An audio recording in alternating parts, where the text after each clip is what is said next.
súper bonita. Bueno, vamos a ver que es el que más me gusta de Kuromi. A ver, ¿ustedes qué quieren que será? Ya vi lo que tiene, amiguitos. Tiene a Maunelovi. Vean. Y es rojita. Antes era rosita, pero ahora es rosita. Es una goma de bordar, amigos. Se le quita todo. Bueno, así le voy a dejar porque se me rompió la... Bueno, no se me rompió. Sí, era una florecita. Vamos con el de capibara, amiguitos. Este sí me gusta mucho. No sé qué será. A ver, vamos a ver qué será. No puedo, amiguitos. A ver, ahorita, porque me va a ayudar mi mamá. A ver, le voy a ayudar a Alexia. Alexia. Agárralo más.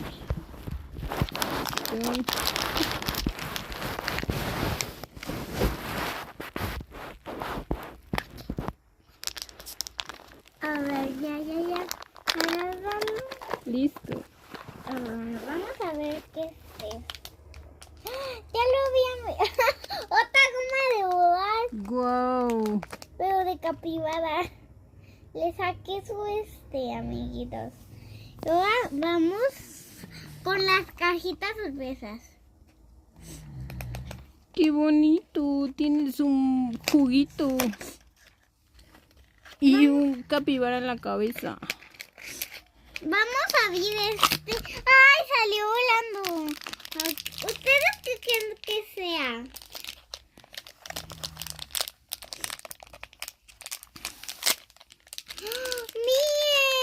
¡Miren!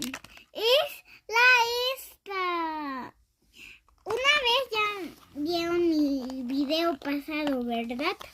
Puse esta. Y ahora tenemos La rosa.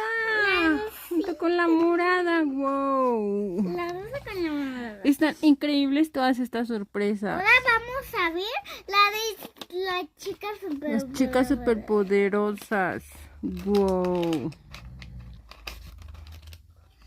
Está aquí.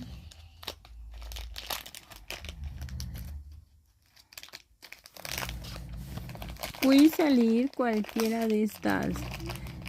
No sé, ya la vi. Ya la vi, chiquitines.